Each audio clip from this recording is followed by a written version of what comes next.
Welcome back to Bollywood presenting.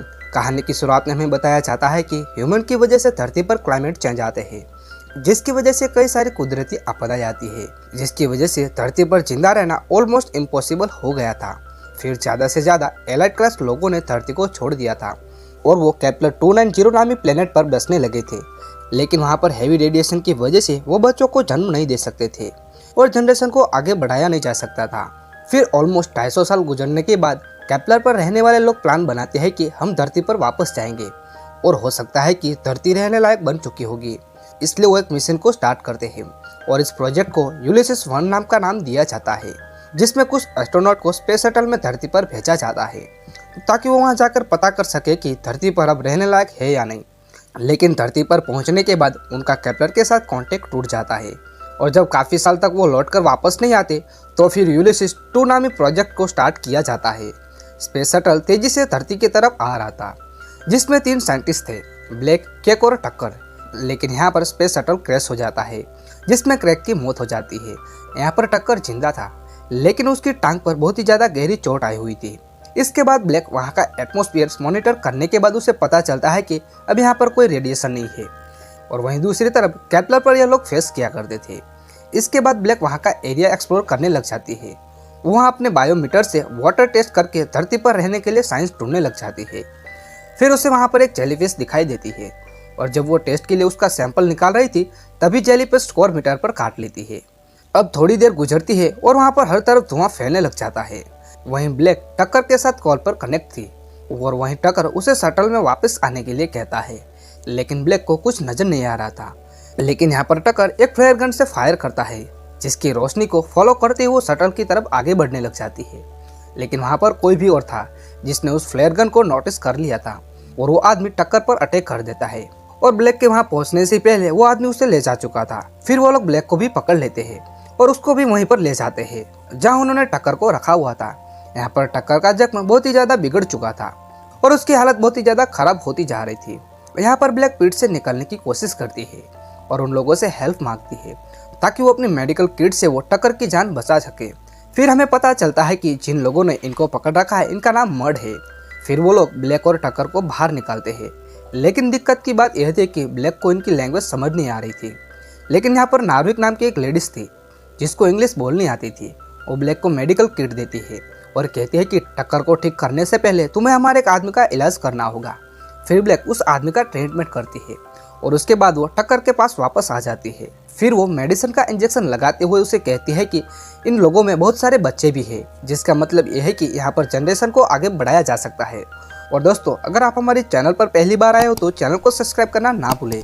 Video में आगे बढ़ते हुए इसके बाद टक्कर ब्लैक को कहता है कि मेरी बॉडी से बहुत ही ज़्यादा ब्लड निकल चुका है और मैं तुम्हारे ऊपर बोझ नहीं बनना चाहता। यह कहती वो एक सुसाइड पिल को खाकर अपनी जान दे देता है, क्योंकि वो ब्लैक के काम में अड़चन नहीं बनना चाहता था। इसके बाद हमें पता चलता है कि इससे पहले वाला जो मिशन था जिसका नाम यूलिसिस 1 था, उसमें ब्लैक के फादर भी थे और उसके धरती पे आने की सबसे बड़ी वजह यही थी जो वो अपने फादर को ढूंढने के लिए आई थी। जब वो अपने फादर के साथ केपलर पर रहती थी तो वो उसे धरती की कहानी अक्सर सुनाया करते थे, जिसमें उन्होंने बताया था कि मैं जब छोटा सा था तब मैंने बहुत से लोगों के साथ अर्थ से इस प्लेनेट पर माइग्रेट कर लिया था और ये सब बातें ब्लैक इमेजिन कर रही थी। फिर कुछ देर के बाद मर्ड के कुछ बच्चे आकर पीठ के अंदर ब्लैक के पानी फेंकने लग जाते हैं और ब्लैक के ऊपर बहुत ही ज़्यादा हंसते हैं। लेकिन वहाँ पर एक महिला नाम की एक बच्ची थी जो ब्लैक से बात करना चाहती थी, लेकिन मसला यह था कि उसे ब्लैक की लैंग्वेज नहीं आती थी। अब ब्लैक उसे वॉल पर ड्रॉ करके बताती है कि मैं यहाँ पर एक दूसरे प्लेनेट से आई हूँ और फिर उससे रिक्वेस्ट करती है कि तुम प्लीज़ मुझे मेरा रेड बॉक्स ढूंढ के दो। लेकिन थोड़ी देर के बाद ब्लैक को पीठ के बाहर से चीखों की आवाज़ आती है और कुछ बच्चे छुपने के लिए ब्लैक के पास आ जाते हैं। फिर वो वहाँ के एक होल से देखते हैं कि मर्ड के कुछ लोगों पर कुछ लोगों ने अटैक कर दिया है। इसके बाद महिला को दिखाया जाता है जिसके हाथों में रेड बॉक्स था, लेकिन ब्लैक के पास आए हुए बच्चे बहुत ही ज़्यादा डरे हुए थे और एक बच्चा जोर जोर से रोने लग जाता है। अब ब्लैक उसके पास आती है और उसे चुप कराने की कोशिश करने लग जाती है। इसके बाद जब बाहर का हालात बेहतर होता है तो नार्विक सबको बाहर आने के लिए कहती है और महिला को ढूंढने लग जाती है, क्योंकि वो उसकी बेटी थी। वो उसे बहुत ही ज़्यादा ढूंढती है, लेकिन महिला उसे वहाँ नहीं मिलती। दरअसल जिन लोगों ने इस पर अटैक किया था वो महिला को अपने साथ ही ले गए थे। अब महिला अपनी बेटी को ढूंढने के लिए निकल पड़ी थी और ब्लैक भी उसके पीछे पीछे आने लग जाती है और थोड़ी दूर जाने के बाद उन्हें वो लोग दिख जाते हैं वो लोग वहाँ पर कैदियों को एक बोट में बिठा रहे थे। अब यह सब देखकर नार्विक से कंट्रोल नहीं होता और वो वहाँ पर फ्लेयर गन से फायर करने वाली थी, मगर ब्लैक उसे ऐसा करने से रोक लेती है। वो उसे बहुत ही ज़्यादा समझाती है कि इस गन से तुम उनका कुछ भी नहीं बिगाड़ पाओगी, लेकिन यहाँ पर नार्विक उसकी एक भी बात नहीं सुनती और फ्लेयर गन चला देती है। अब यहाँ पर मजबूरन ब्लैक को नार्विक को बेहोश करना पड़ता है और फिर वो फ्लेयर गन को एक दूसरी डायरेक्शन में फायर करती है ताकि वो उन लोगों को भ्रमित कर सके। फिर वो छुपते छुपते उनकी बोट में चली जाती है। वहाँ उसे अपना बॉक्स मिल जाता है, लेकिन वो उसे उठा पाती इससे पहले वो लोग वापस आ जाते हैं और फिर ब्लैक वहाँ पर आकर छिप जाती है जहाँ उन्होंने दूसरे लोगों को पकड़ के रखा हुआ था। इसके बाद वो लोग वहाँ से पकड़े हुए लोगों को बाहर निकालते हैं और एक बड़े से शिप में ट्रांसफ़र करने लग जाते हैं। फिर हमें वहाँ पर पेडिंग नाम का एक आदमी दिखाया जाता है जो अपनी गन से सबको डराने लग जाता है और फिर जब वो ब्लैक को देखता है तो वो थोड़ा सा हैरान हो जाता है और फिर उसे अपने साथ ले जाने लग जाता है जहाँ वो अपने लीडर से मिलवाता है जिसका नाम गिब्सन होता है। गिब्सन भी ब्लैक को देखकर थोड़ा सा हैरान हो जाता है और फिर उसे बताता है कि मैं उसी स्पेसशिप से यहाँ पर आया हूँ जो यूलिसिस 1 में मुझे भेजा गया था और मैं तुम्हें जानता हूँ, तुम उस वक्त बहुत छोटी सी बच्ची थी। वो उसे बताता है कि मैं तुम्हारे फादर के साथ यहाँ पर आया था, वो एक बहुत ही ज़्यादा अच्छे आदमी थे। वही हमें एक लड़के को दिखाया जाता है जिसको देखकर गिब्सन कहता है कि मैंने इसको एडॉप्ट किया था। इसके बाद वो ब्लैक से पूछता है कि तुम्हारे बाकी सभी लोग कहाँ पर है। यहाँ पर ब्लैक उनको बताते हैं कि वो सब मारे जा चुके हैं और मेरा कैप्लर से कॉन्टैक्ट भी टूट चुका है क्योंकि स्पेस शटल पूरी तरह से डैमेज हो चुका है। फिर उसे बताते हैं कि मुझे अभी रेड बॉक्स की तलाश है जिससे मेरा काम आसान हो जाएगा और वो बॉक्स तुम्हारे आदमियों ने इस शिप पर रखा हुआ है, लेकिन उसको यूज़ में लाने के लिए मुझे यूलिसिस 1 का ट्रांसमीटर चाहिए। यहाँ पर गिब्सन उसे कहता है कि यूलिसिस 1 तो पूरी तरह से डिस्ट्रॉय हो चुका है। फिर वो उसके फादर के बारे में बताता है। वो बताते हैं कि यहाँ आकर तुम्हारे फादर ने मर्ड के साथ रहने लगे थे, लेकिन जब उन्होंने कैप्लर से कांटेक्ट करने की कोशिश की तो मर्ड के लोगों को यह बात बिल्कुल भी पसंद नहीं आई और उन्होंने तुम्हारे फादर के खिलाफ बगावत कर दी। फिर उन लोगों ने स्पेसशिप को भी तोड़ दिया है और तुम्हारे फादर को भी मार दिया। इसके बाद गिब्सन उसको कुछ ड्राइंग्स दिखाता है जो कि हाईटेक मशीन की थी जो कि उसके फादर ने बनाई थी और बताता है कि हम इनमें से एक मशीन पर काम कर रहे हैं जिसकी मदद से हम यहाँ पर एक नई कॉलोनी बना सकते हैं। इसके बाद ब्लैक को एक केबिन दिया जाता है और वहाँ पर ब्लैक को पता चलता है कि धरती पे आने के बाद इस काबिल हो चुकी है कि वो किसी भी के बच्चे को जन्म दे सकती है। इसके बाद ब्लैक को वहाँ पर कुछ बच्चों से मिलवाया जाता है जहाँ एक प्रॉपर क्लास चल रही थी और वहाँ उन बच्चों को कैप्लर के बारे में बताया जा रहा था। इसके बाद ब्लैक उस लड़के के पास जाती है जो कि एक प्लांट से खेल रहा था। वो कहता है कि यह ट्री है और एक वक्त में ये हमसे भी बहुत ज़्यादा बड़े हुआ करते थे।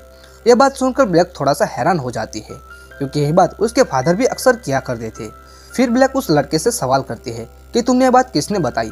वो कहता है कि मैं वेंटिलेशन पाइप का यूज़ करके एक मैं बूढ़े आदमी से बात करता हूँ जिसने मुझे ये सब बातें बताई है और वो इंजन रूम के पास वाले केबिन में रहता है, लेकिन मैं आज तक वहाँ पर नहीं गया क्योंकि मुझे वहाँ पर जाने की इजाज़त नहीं है। अब यहाँ पर ब्लैक सोचते हैं कि मुझे इस बारे में पता करना होगा। फिर वो उस केबिन के पास जाकर ग्लास के अंदर देखने लग जाती है। वो अंदर एक आदमी को बैठा हुआ देखती है, लेकिन तभी वहाँ पर गिब्सन आ जाता है। अब यहाँ पर ब्लैक उसे पूछते हैं कि तुमने मेरे फादर के बारे में मुझसे झूठ क्यों बताया। अब वो बताता है कि एक्चुअली बात यह थी कि उन सब मशीन और स्पेस शटल को तुम्हारे फादर ने ही तोड़ा था ताकि उनका कभी कैप्लर से कांटेक्ट ना हो सके, क्योंकि वो नहीं चाहते थे कि यहाँ पर कैप्लर से लोग आए। अब ब्लैक ये बात कंफर्म करने के लिए केबिन के अंदर जाती है।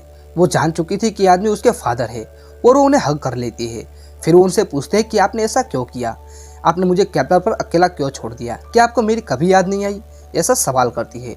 लेकिन वो बूढ़ा आदमी बताता है कि देखो मर्ड के लोगों का हाल कितना बुरा है और अगर कैप्लर के लोग यहाँ पर आ जाते हैं तो इनका हाल और भी ज़्यादा बुरा हो सकता है और फिर एक समय ऐसा भी आएगा कि इनका नामो निशान मिट जाएगा। इसलिए मैंने सारी मशीन तोड़ दी ताकि कैप्लर के लोग यहाँ पर कभी ना आ सके। अब ये सुनने के बाद ब्लैक थोड़ा सा गुस्सा हो जाती है और फिर वहाँ से बाहर चली जाती है। इसके बाद गिब्सन ब्लैक के पास आकर उसे बताता है कि जहाँ पे तुम्हारी स्पेस शटल क्रैश हुई थी वहीं पास में एक वेदर स्टेशन है जिससे अगर बायोमेट्रिक मशीन को कनेक्ट कर दिया जाए तो कैप्लर तक सिग्नल भेजा जा सकता है। फिर रात में डिनर के वक्त नील की मॉम बताते हैं कि जब नील का जन्म हुआ था उस वक्त गिब्सन ने हम दोनों की जान बचाई थी और तब से उसने हमें अडॉप्ट कर लिया है। तभी अचानक वहाँ पर लाइट चली जाती है क्योंकि मर्ज के लोगों ने जनरेटर को ऑफ कर दिया था। तभी वहाँ पर वो आदमी आ जाता है और आकर बताता है कि आप सबको किसी सेफ कैबिन में जाकर छिपना होगा। लेकिन ब्लैक इंजन वाले रूम में नीचे चली जाती है और मर्ज की लीडर नार्विक उस पर हमला कर देती है और वहाँ पर माइला को ढूंढने के लिए आई थी। लेकिन यहाँ पर ब्लैक उसे अपने साथ उस रूम में लेकर जाती है जहाँ पर माइला को रखा गया था। लेकिन वहाँ पर उसके साथ और भी ज़्यादा छोटी छोटी बच्चियाँ थी। लेकिन तभी वहाँ पर गिब्सन के लोग आकर नार्विक को पकड़ लेते हैं। फिर ब्लैक गिब्सन से पूछते हैं कि तुमने बच्चों को क्यों किडनैप किया। तो यहाँ पर गिब्सन बताता है कि कैप्लर से यहाँ तक आने तक 8 साल का वक्त गुजर जाता है और वहाँ मौजूद सभी लेडीज़ की उम्र 35 साल से ज़्यादा है, इसलिए वो धरती पर आएंगे तब तक उनके 8 साल गुजर जाएंगे, इसलिए वो कभी बच्चे को जन्म नहीं दे सकते। इसलिए मैंने इन बच्चों को यहाँ पर रखा है ताकि जब कैप्लर के लोग यहाँ पर आए तब तक ये बच्चियाँ बड़ी हो जाएंगी ताकि हमारी पीढ़ी को आगे बढ़ाया जा सके। अब यहाँ पर गिब्सन की बातों को सुनकर ब्लैक को गुस्सा आ जाता है और वो गिब्सन से कहते हैं कि तुम ये सब रोक दो, लेकिन वो उसकी बात काटते हुए कहता है कि तुम्हारा बायोमेट्रिक मिल गया है, तुम्हें वहाँ पर जाना चाहिए, तुम्हें जल्दी से जल्दी वेदर स्टेशन जाओ और उसे कनेक्ट कर दो ताकि हमारा कैप्लर से कांटेक्ट हो सके। लेकिन ब्लैक के जाने के बाद गिब्सन अपने आदमियों को ब्लैक के ऊपर नजर रखने के लिए बोलता है। इसके बाद ब्लैक अपने कैबिन में आ जाती है और देखते हैं कि माइला वहीं छुपी है। लेकिन तभी वहाँ पर वो आदमी आ जाता है। उसे लगता है कि ब्लैक यहाँ पर अकेली है और वो ब्लैक के साथ जबरदस्ती करने की कोशिश करता है। फिर ब्लैक उसे मारती है और माइला को लेकर नार्विक के पास आ जाती है और यहाँ पर ब्लैक बाकी बच्चे को भी छुड़वा देती है। अब सारे मर्ड्स इन पर हमला कर देते हैं और फिर ब्लैक अपने फादर से मिलती है और उन्हें सारी सच्चाई बताती है। तभी वो लोग विंडो से देखते हैं कि गिब्सन अपनी फैमिली के साथ वेदर स्टेशन की तरफ जा रहा था। अब उसके फादर कहते हैं कि हमें उसे ऐसा करने से रोकना होगा, क्योंकि अगर कैप्लर के लोग यहाँ पर आ जाएंगे तो वो मर्ड को अपना गुलाम बनाकर रखेंगे। इसके बाद ब्लैक सभी मर्ड्स को एक शिप में भेजती है और फिर गिब्सन को रोकने के लिए चली जाती है। वो वहाँ पर पहुंचकर देखते हैं कि गिब्सन बायोमेट्रिक को यूज करके सैंपल को कैप्लर की तरफ सेंड कर रहा था। अब यहाँ पर ब्लैक गन की मदद से उसे रोकने की कोशिश करता है, लेकिन वो अपनी गन को निकालकर ब्लैक को कहता है कि होशियारी मत करना। और फिर नील की मॉम बताती है कि नील एक्चुअली तुम्हारा भाई है। इसके बाद गिब्सन नील की मॉम को शूट कर देता है और उसको मार देता है। अब यहाँ पर ब्लैक अपनी गन नीचे कर देती है ताकि गिब्सन नील को कोई नुकसान ही ना पहुंचा सके। अब गिब्सन मैसेज को सेंड करने लग जाता है, तभी ब्लैक उसे पकड़ लेती है और पानी में गिरा देती है और काफी देर तक उसे पानी में रखती है। ऐसा करने से गिब्सन मारा जाता है और ब्लैक भी मरने वाली थी और तभी नार्विक आकर उसे रेस्क्यू कर लेती है। इसके बाद ब्लैक अपने फादर और भाई के साथ साथ सभी मर्ड्स के साथ शिप में वापस आ जाती है। फिर वो अपने भाई को कहती है कि कैप्लर से बहुत ही सारे लोग आने वाले हैं, इसलिए हमें तैयार रहना होगा। और इसी के साथ ये मूवी यहाँ पर खत्म हो जाती है। अगर वीडियो देखने में पसंद आया हो तो वीडियो को लाइक और शेयर करना ना भूले और अगर चैनल पर पहली बार आए तो चैनल को सब्सक्राइब करना ना भूले।